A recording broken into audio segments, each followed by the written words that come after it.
इहादे बर्तमान पीएम किसान योजना के नेकरी आसला गोटे बहुत बड़ खुशी खबर। किसान योजनार 17 नंबर किस्तीटा केबे मिलवा आजिर भिडियो पूरा इनफर्मेशन जानमा। तार आगे आम चैनल जदि नुआ छन भिडियो के गोटे लाइक करके चैनल के सब्सक्राइब कर दौन।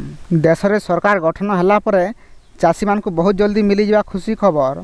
प्रधानमंत्री किसान सम्मान निधि योजना रे पंजीकृत 12 कोटी चाषी अकाउंट के आसीपारे किसान टंका।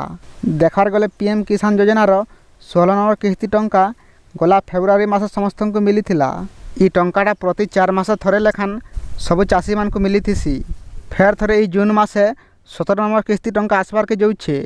से आपन को मुझे आगरू भी कही आसीचे और ट्विटर पेज रे भी इनफॉरमेशन आसीतिला कि जून 5 तारीख रु 15 तारीख भितर आपन EKYC कंप्लीट कर नौ।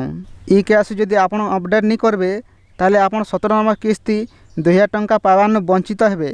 आपन माने एटा जानी रखुन। सेतिले आपन EKYC रेडी रखी दौन काहे बोले ई जून मास लास्ट आड़ के पीएम किसान योजनार 17 नंबर किस्ती टंका पकाबार के जोजन सरकार।